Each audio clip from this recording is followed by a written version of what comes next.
15 minutes.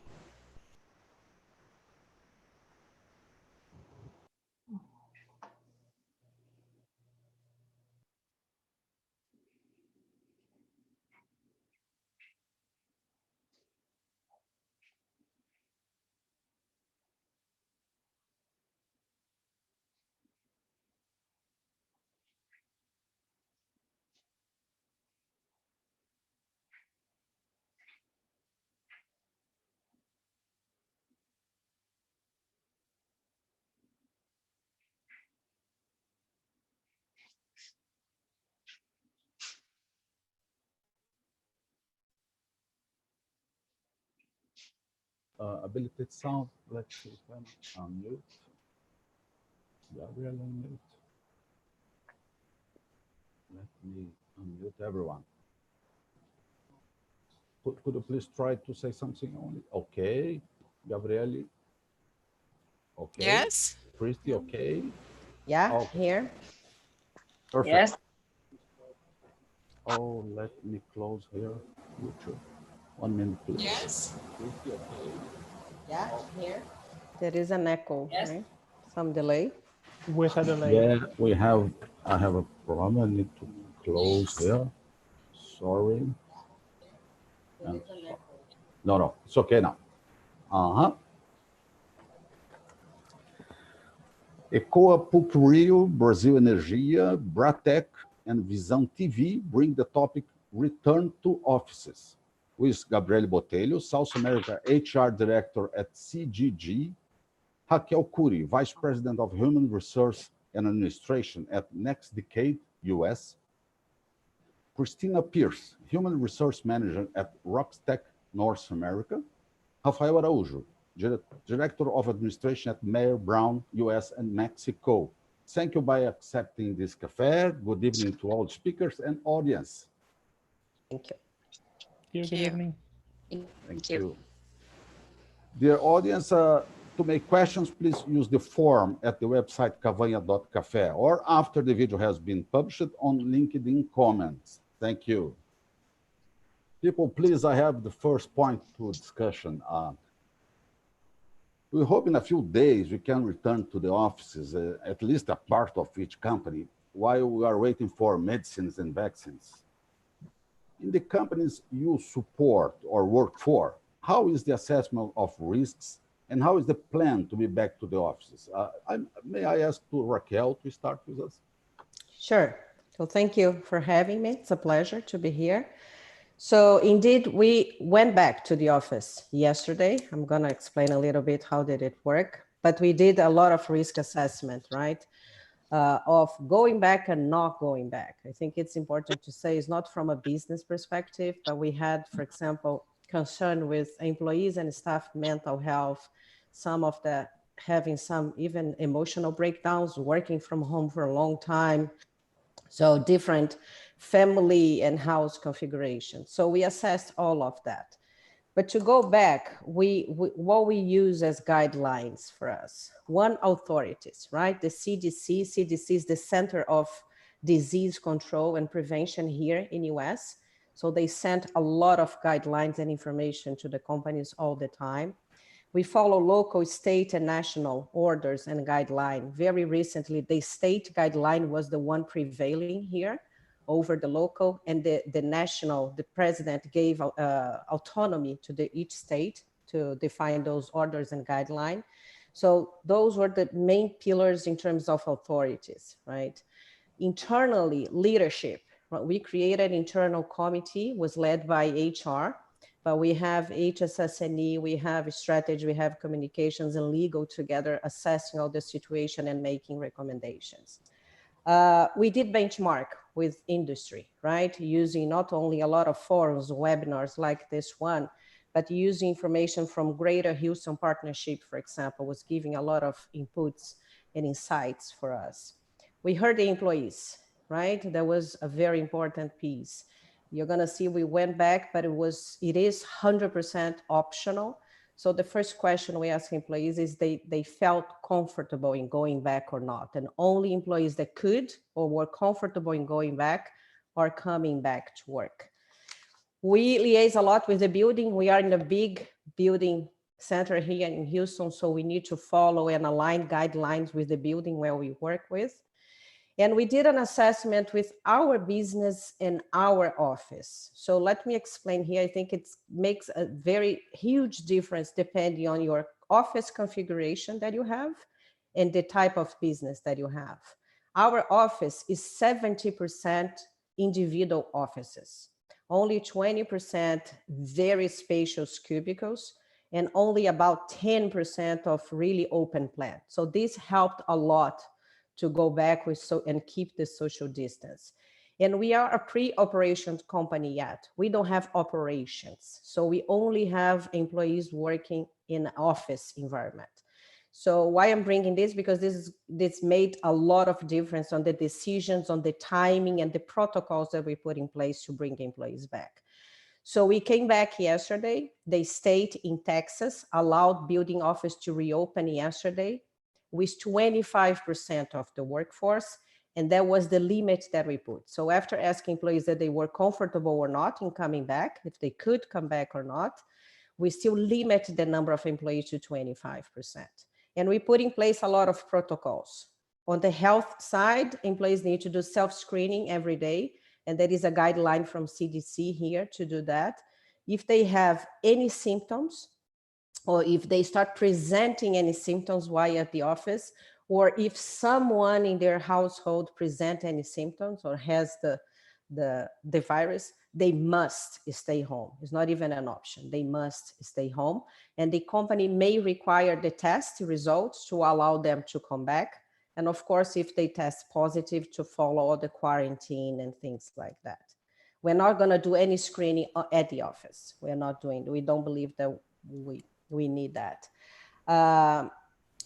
At the office, people must use masks if they are in common areas and interacting with each other. If you are in your individual office closed only yourself, you may not need to, you may not want to, but if you are interacting with other people in common areas, you do. No external visitors in this phase 1. So we are doing this phased approach, and no external meetings either. IT support, for example, IT people, if they need to give support, we're trying to keep this virtual to avoid the close support. And we did a lot of office preparation. So Cavani, if you don't mind sharing, I think I have a picture. Sure. I can go through very quickly. So you're gonna see that we put stepping pools. To be honest, I didn't know they exist, but essentially it's mainly for common areas for people to avoid using the hand, right, to open and close the door. So now we use the foot. Conference rooms to reinforce, to not say to force the social distance. We removed chairs, so only few chairs to really remind people that if they are going to use the conference rooms, they need to keep the social distance, but we still encourage people to keep the virtual meetings. We gave each employee coming back what we call the individual cleaning combo, right? You can see a picture here with hand sanitizer and some sprays, cleaning sprays, and a welcome note saying how much we care. We'd like to have them back, but we care about their safety. In areas where they have some contact with people, we put some separation so people feel safe. Some rules to use the restrooms, and kitchens are completely closed. We provide water for people, but we try to put some rules of usage of the kitchen, but it's so much touching points and so many possibilities that at least for phase 1, we decided to leave it closed. So I think this is a summary of what we did before, everything that we followed, how we got together to put this. And we just started yesterday, as I said. We are at the office, and so far, the overall impression from the employees is that they feel safe in coming back. And the others who decide to not come back yet, completely comfortable in having the option, right, to not come back now. Excellent. Thank you, Raquel. Thank you. Gabriel, could you please bring us your thoughts? please. Yes, thank you, Cavanya, for the invitation. I'm very glad to be here, part of this discussion. And if I could ask you to share my slide as well, Sure. because in Brazil and in Latin America countries, we are in a different moment. We are now reaching the worst period of the contamination by COVID-19. So we are still planning and reflect upon how this return to the office will be, and if it will be, because we are also considering to not return the office depending on the current situation of the countries. So we are in this, we are now, as I told you before, reflect upon the possibilities, and then we defined the 4 main pillars for this work. So we are in this preparatory phase, moving for commuting to the office, and then at the office itself and common areas, and then maintain consistency in the communication. So I'd like to focus on the preparatory phase as we are today. So for us, it's really important to promote awareness and communicate effectively with the employees, because we are well facing a very dramatic change on the way we behave. In the Latin America countries, we are very used to touch people and hug, kisses, and shaking hands all the time. It will gonna tend. Even with COVID-19 crisis under control, I would say that it's the first stage that we need to prepare ourselves to change a lot. So, so before thinking about returning to the office itself, we need to prepare. So prepare the environment. So it's about sanitization of the building, cleaning up everything, because at my company, for example, 100% of employees are working from home. And I would say working very well. The performance is high. So it's also something that we are not considering as urgent to come back, because they are well, I would say. Defining policies, we need to define the rules for this return to the office scheme, how it will work, would be the working time per day. So we need to define, for example, different working times to avoid the rush period and avoid the exposure of our employees as well. So identify which areas will come back and which one will remain in home office scheme, because we are planning the return in waves. So what I mean by that is that probably back to the office itself, only 50% of our workforce will be working from there. And even less, because we do believe that we could keep our works working from home. Of course, giving structure for them to work better, looking for more ergonomic, healthy, because currently they are using their machines. We moved the machines from the work space to their rooms, but still we need to provide furniture, we need to provide some other support that you could give to our employees to work in a more healthy way. And for me, it's also about massive communication to the employees, because again, it's about changing behavior. It's about changing culture. So what will be these new rules of living and working in the same place? So differently from your company, Raquel, at CDG, we have the majority is open space. We are all working in a very open area. The workstations are very close to each other. So we need to review all the layout, for example, to promote this return to the office. So a lot of details that you need to work on and think about, because, and once they are back to the office, the ones that will be back to the office. So how will be this commute to the office? How they will be taking public transportation to go to the office, and then when they arrive in the office, how will be the healthy measures that you should take to avoid any contamination as well. So use of the masks, gloves, and we have already provided it before, but a lot of sanitizer, hand sanitizer for our employees in specific points. One of the things that we have been thinking a lot as well is avoid face-to-face meetings. Is still using a lot of online communication. It's not because we are together in the office that you should meeting face-to-face. There is no need for this. And as you said as well, Raquel, avoid external meetings, internal meetings, and massive use of online tools still. And for me, it's also about consistency. So how can we keep consistency throughout the months, throughout the years? Because we have to be used to live with this virus. We don't know how and when it will be the cure for this. So as you live with some other diseases currently, we need to be used to live with this virus as well. And then in the healthy way possible. So it's about really to be consistent, keep going, and be positive along the way. So it's about keeping the employee engagement high, because we cannot take it for granted. It's not because you have new policies, new rules, and new ways of working that we should be sure that employees will understand and keep the same behavior consistently. It's not like this. We are people, we change all the time, we have distractions. So small distractions could compromise the environment, the workplace. And so how can we really guarantee that on the way forward, we can keep the works at the workplace and healthy? They are healthy, and they work on the business continuity as well. So it's something that you are working on, reflect upon, sharing a lot experience with other companies, having materials from big consulting companies as McKinsey and Accenture that also are supporting us a lot on developing this material currently.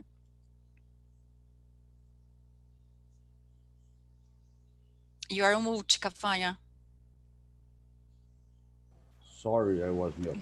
Thank you very much, Gabriele. Thank you for your thoughts. And may I ask Christy to bring the thoughts from Nextech? Sorry, Rockstack. Oh, you are mute. Sorry.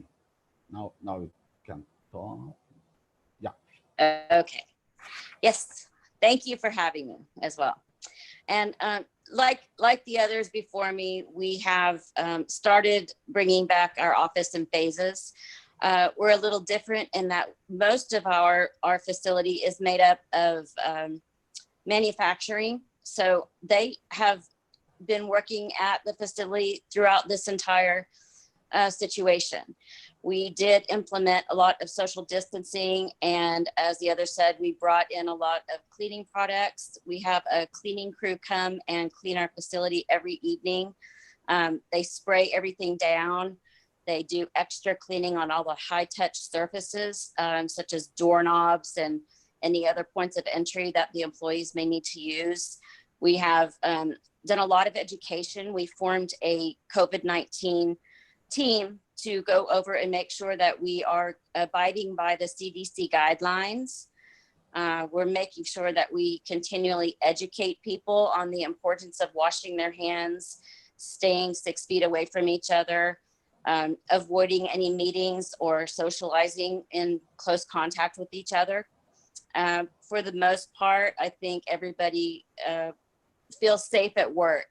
We are starting to now bring back a portion of our office staff in phases. We only schedule certain people to come in on certain days so that there is a great distance between each of the workstations. We did put up a plexiglass barrier in between any of the workstations where people may come into contact, or they may,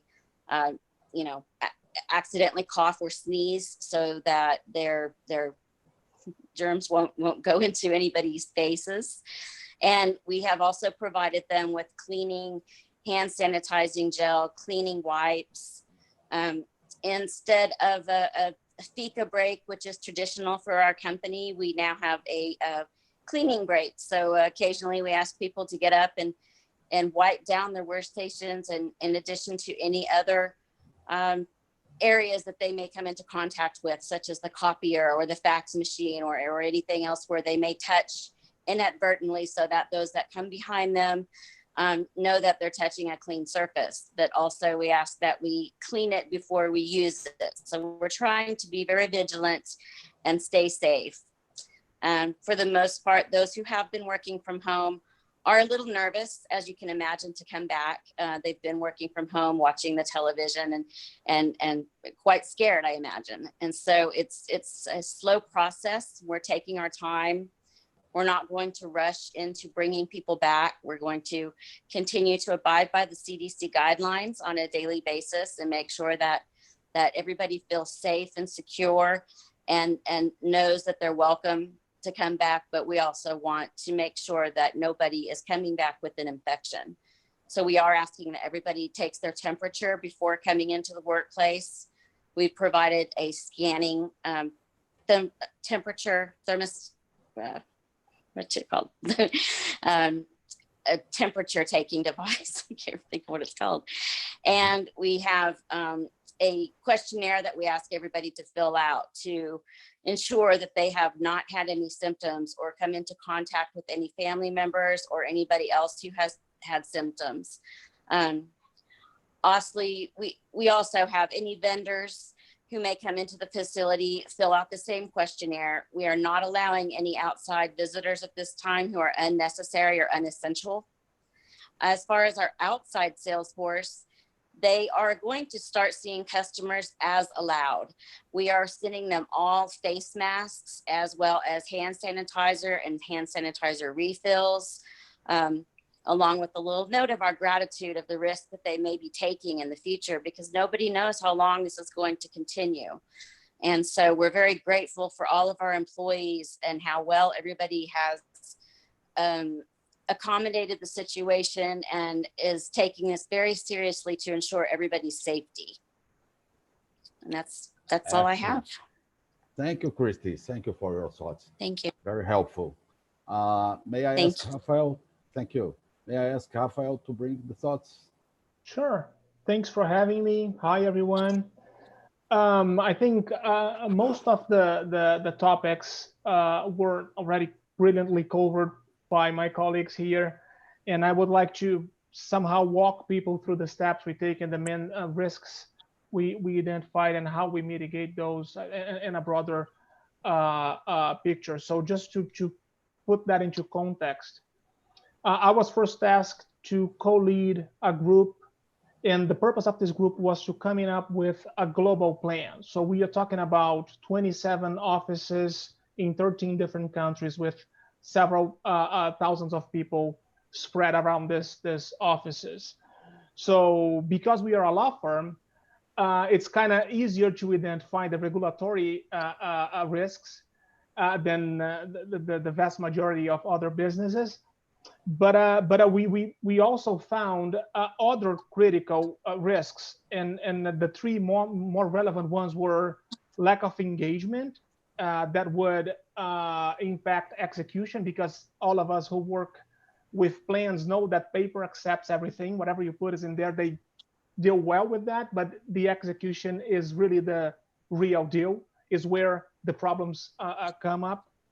The second one was lack of consistency. So when you think of a global platform, how can you ensure that the different regions, so Gabriele was saying about the culture in Latin America, that it's more touchy, but we also have people in Asia, in Europe, and different. So how can we come up with something that encompasses the different realities in a way that we can keep people feeling safe and in a consistent manner? And the third one, it's the obvious risk of the spike in the number of cases that we all want to prevent, right?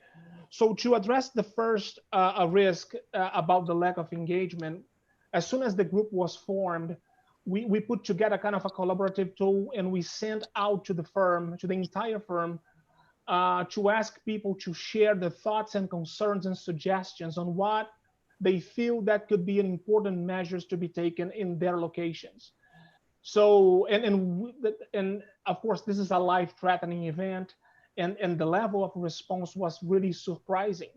So people engaged on this and collaborated, and we had a very rich content on that. Also, to address this and keep people somehow owner of what's going on, everything we are working on, we named as a draft. So those are living documents, and we do not have the monopoly of good ideas. Everyone is welcome to contribute, and we'll hear whatever thoughts you may have, regardless where you are in the structure, what do you do. So it's about us, it's about the group itself. On the second point, the consistency consistency, the idea was coming up with a global umbrella through which the offices could benefit and have a kind of a guideline to build their local plans. So a few things should be clear into that document, which was first, the firm value to keep people and to put people first place. That was critical. And then some guidelines that we would like to see and lastly, but surely not least, what are the non-negotiable safety measures that all the offices need to follow regardless of the region you are in. And with that, we started participating into many of these webinars, seminars, reading the guidelines from CDC, WHO, some professional service firms in the real estate area also did an amazing job. Cushman & Wakefield has a kind of a booklet that it's very helpful. If you guys didn't see it, I truly recommend. CBRE also did a very good job more recently, and have plenty of information to put something together. And among this material we looked at, we picked a kind of a framework to build and leverage our structure on top of it. And that would be helpful to communicate the firm what was going on and how we would like to approach that in a global umbrella. And if you could show them the framework that I sent you, Cavanha, that would be helpful. So that's, we did not reinvent the wheel. This is something that we picked and adapt based on one of the manuals we received. And that's just a kind of a simple way to address all these questions and areas to let everyone know what we were doing. And a lot of it is what was said from Gabriele, Christy, and Raquel. The next step was, as soon as we put something together, we validated with the management committee of the firm.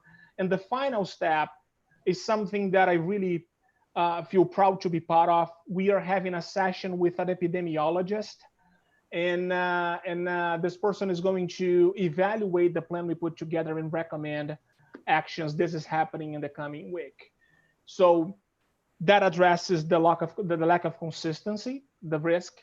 And the third level of risk that we identified is of course the spike in the number of cases that all of us want to avoid. And for sure, when you look at a very diverse platform, is not at all one size fits all. You have different regulations in each city, each country, government agencies, and the like. So ideally, each office is taking this global umbrella and building their local office plans based on the guidelines of this umbrella. And of course, taking into consideration their regulations, local laws, and things like that. But a few things like wearing of masks, wearing of gloves for IT people who need to touch someone else's devices. We are also adopting a phasing approach. Phase 1, for instance, is only up to 25% of the group and made out of voluntary people. So, and phase 2 is up to 50. And it's just a way that it's not cultural to go to an office.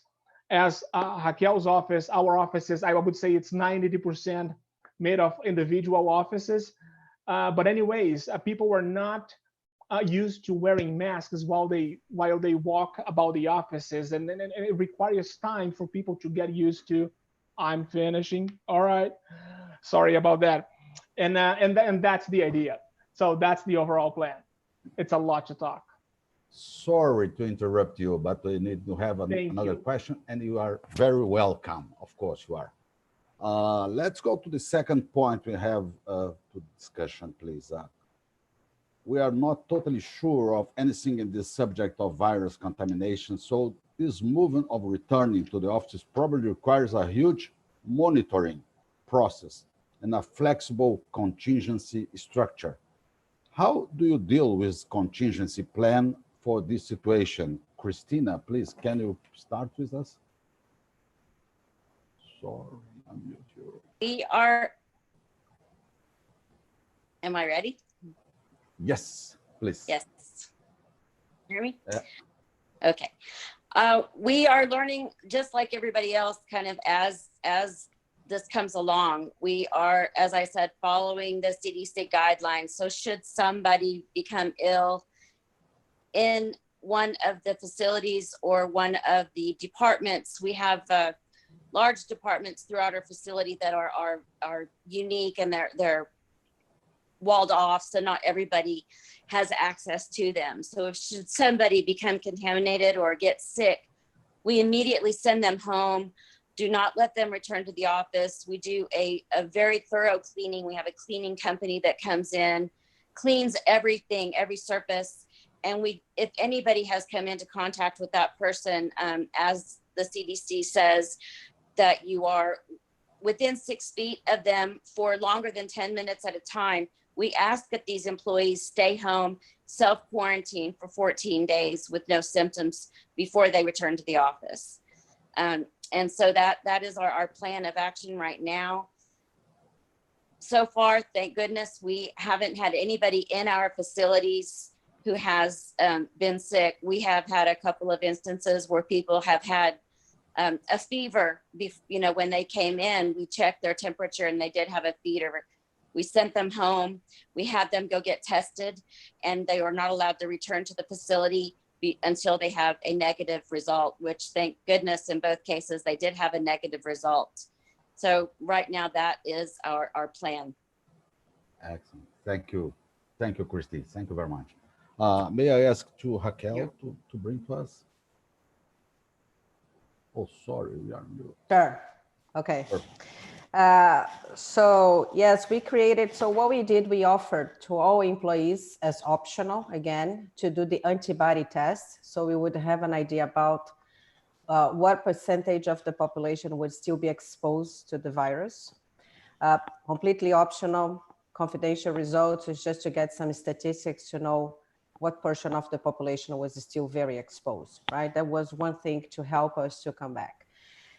Monitoring, you create a tracing procedure. So if we get one employee who is contaminated, who is positive to the virus, we create a procedure to trace who else in the company has been in contact with that employee. So we can send those people all back home, right? Until we test everybody, or if they test positive, they need to stay home, quarantine. If not, they can come back to work. But I think the main word here would be flexibility. We learned very fast, very quickly that we need to put everybody to work from home. We are phasing the return to the office, right? But we are ready to step back at any time if we need to. And I think we all know now that we can keep the productivity from home, right? That we have the technology, we have now the skills, people know what they need to do. So we are monitoring the situation. The committee that I mentioned before, we are keeping constant meetings and calls to check if the protocols that we put in place, they are working or not. And again, if there is any case, we have now a procedure to trace.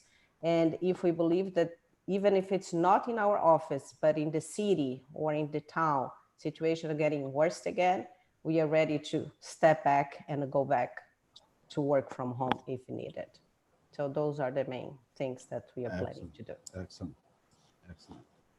Rafael, could you please go ahead? Sure. Our main option for business continuity is relying on the work from home structure. As Raquel was saying, the population is well equipped with all the devices they need to produce, to be operational and productive. And they also know the procedures, and so we are ready to push back whenever it's needed. And of course, thinking of potential new waves of it, eventually we'll need to reinforce and rethinking a few policies to make it this flexibility even more real to a large scale. But for this situation, working from home is our continuity plan. Good, excellent. Thank you, Rafael. And Gabriele, could you please? Yeah, sure. So just to coming back a bit on the reflection, because since the beginning of the crisis, we have established a contingency group here at CDG Rio.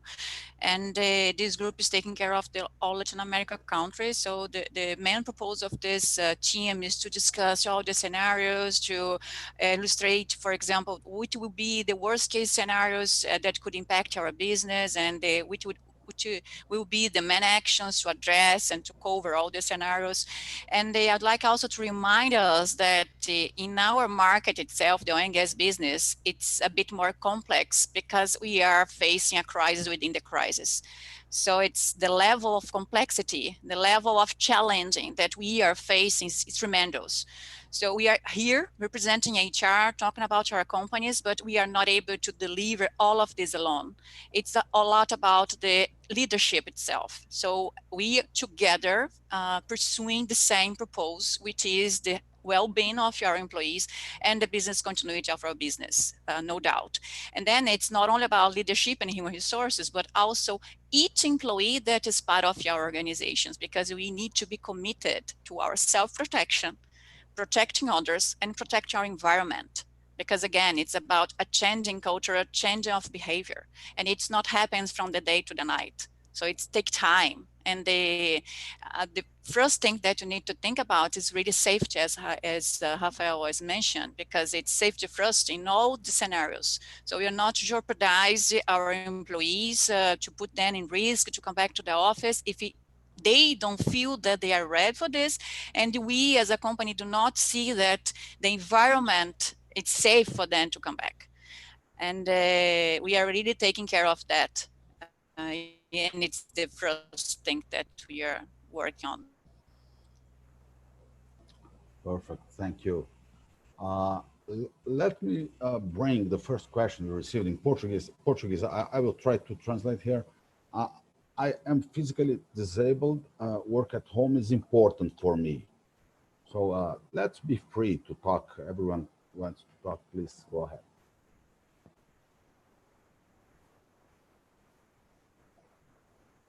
I think that the highlight from Raquel pretty much answers that. I think the answer relies on flexibility, right? You got to be flexible to address these things, and you have different scenarios. One size does not fit all, and you need to evaluate that on case by case. I think I would highlight another word here that is change, right? Mm-hmm. Everything is changing very fast. So for this situation specifically, we are implementing a lot of change now that they're going to be here during this pandemic, but there are a lot of change that are going to be here forever. They're going to be the new normal, right? As we say. So for this case specifically with the special needs or other special needs that the employees now presented and they have the courage to talk about, they have challenge at home with their kids, or they have the companies, in my view, they are going to be much more flexible moving forward, even after the pandemic, and being able to accommodate much easier the employee needs. Not all of them, right? It's not possible to say yes to every single need and request, but I firmly believe that companies and leaders are going to come out of this pandemic, this crisis, much more flexible and open to different needs. Any other one want to talk about this? Or it's okay? I have another question. It's directed to Raquel. I'm trying to translate from Portuguese. Okay? It's a very good and efficient remote work. So maybe can amplify the criteria of hiring people. Maybe people that live in different locations, different cities, may be interesting to do not need to have changing of addresses. So to establish the home office work for everyone like that. As I said, I think there are changes and flexibility that are going to stay here even after the pandemic, right? We have already in our office, in our company, people that we hired and then they live in another state and they come to our office and they work from home. They come to our office every 3 weeks, every 2 weeks, depending on the role. But one thing I would like to highlight, definitely working from home has proved to be efficient, but we still miss some face-to-face interaction, right? there is being at the company, stop by the colleague office or desk and having formal conversation, it's still priceless, right? So while I believe that the flexibility is going to be much bigger, and yes, this can impact positively new hires, I still believe, I don't see a future where we don't have offices at all, right? I still believe that the face-to-face interaction has a big value. So I see a kind of, as I said, a combination of flexibility between both. Both Yes. things. Yeah. To Christina, a lot of people are talking about a new normal in the business environment. What do you understand as a new normal from the HR perspective, Christina? The new normal, I agree, is allowing employees who have traditionally come to the office every day to be able to work from home on occasion or when necessary. It has become apparent that it is efficient and people are doing a great job of it. I agree, however, that the face-to-face, the interaction between people is necessary. There are so many ways that we have learned that we need to do additional training so that people understand the communication, different ways of communication, how to be positive and how to understand that because the technology is available, it's not always the best way of communication. People tend to, you can interpret an email a lot differently than you can interpret a face-to-face conversation. However, we've also learned that technology has come a long way and enabled us to be able to have meetings like this to keep people safe. And so I think this is part of our new normal, to learn how to continue to educate ourselves and our employees on how to utilize technology and have the access they need should they need to work remotely. It is the new normal right now. Excellent, thank you. For Rafael and Gabrielle, this question, please. Let me read here exactly what they mean. How do you think is the biggest learned lesson to someone who is starting planning the return to offices in Brazil? Rafael and Gabrielle, please. Ladies first. Yes, thank you. Gentlemen.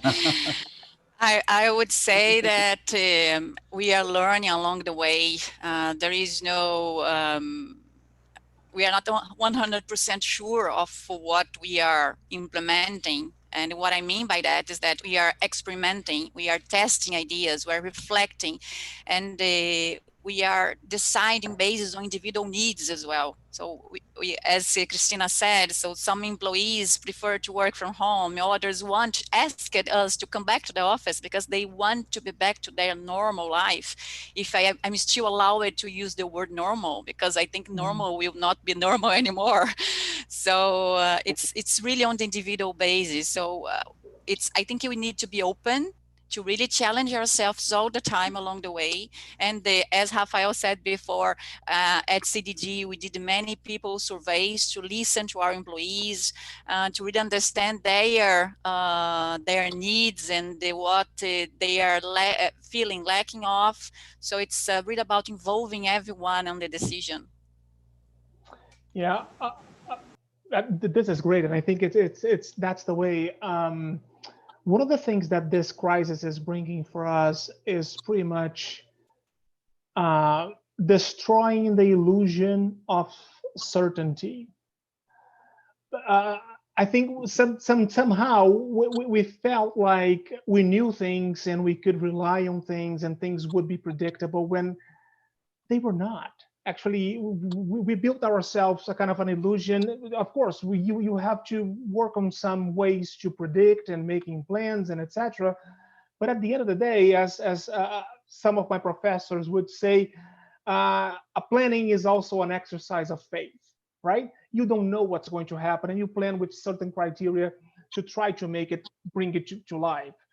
So on the one hand, these adoption of technology tools and things like that are here to make life easier. And a lot of people did not give it a chance to make it work and see if it works. Now it's proving to be productive. What we don't know, however, is for the long run. Would that be productive? It's that every day for many months or years and things like that. We don't know. So briefly summarizing it, I think we should be open to learn along the way and checking our certainties, because they might be making us look silly along the way. Well, for you again, so you can start again. Okay. So do not stop talking. The question is, if something goes wrong, and the contamination increases again, what we have to do and what the response you can have, something like that. Can Okay. start with you and go to Raquel just after. Okay. Yeah, somehow we touched on this. I think we will need to increase the social distancing or eventually the lockdown, somewhere in between this measures, to make sure that we take people out of the contamination flow. And frankly, I think if I had a final answer for that, I might not be available to have this coffee with you, Cavanha, because that's a multi-million-dollar answer, I'd say. But it's really learning and trying to do our best to keep productive from our places, and while we hang it in there until it goes away and we have vaccines and Keep learning and waiting Yeah. for a result, something better than hang that. it in there. Yeah. Raquel, could you please, this point, if something goes wrong? Something goes wrong, I think, as I said, you need to be ready to recognize that something's going wrong, flexibility to step back if you need to, right? Or even go to a completely different direction again. Yep. This is what we are doing here. So we cannot think that it's done, right? It's not. It's a lot still to come, a lot for us to learn. And we reinforce the flexibility, to recognize that, okay, didn't work the way we thought, the way we planned. Let's step back. Let's see what we need to do. Perfect. Thank you. Any other person want to talk? Christy, some thoughts about this? If something goes wrong in Rockstack? Oh, I agree. I agree with what they've said. You know, if things continue to go wrong, we just have to take a step back and reorganize, you know, talk to everybody, find out what will work for each unique situation. There are so many different situations out there and different positions that people have, but we still ultimately need to keep the business running. So we just need to be flexible, as she said, to find a way that will work for everybody, but keep everybody safe. Gabriel, all you is missing to make some remarks. Fully agree with what everybody said, and it's, for me, it's, as I mentioned before many times, it's about the employees' well-being. So we're not putting risk any of our employees to be in the office itself, in the building, if they are working from home and they are safe and productive. But I fully agree with Rafael. I think on the longer run, it's the challenge will be to keep the engagement, because we are still seeing some people demonstrating lack of energy, which is pretty normal. We are working from home in a very atypical momentum because of the pandemic crisis, and we are fearing about our health. So they are feeling, they're in a way suffering because of this moment that we are facing. Perfect. Christy, Raquel, Gabriel, and Rafael, let me invite you to be back in 15 or 20 days for another cafe to make an update of the things that, how things are going. So it's a very tricky matter, and we need to be touching every day this thing. So it was a pleasure to have you all here in this cafe. We have 50 minutes, all 50 minutes, yeah. It's a good time, it's not enough to go ahead. Thank you very much. It was a pleasure. Thank you all. Thank you. Thank you. Thank you very Guys, much. thank you. Thank you. Thank So, you. people, Stay you safe. can keep Bye-bye. a little bit. Keep a little bit. Let me close the live.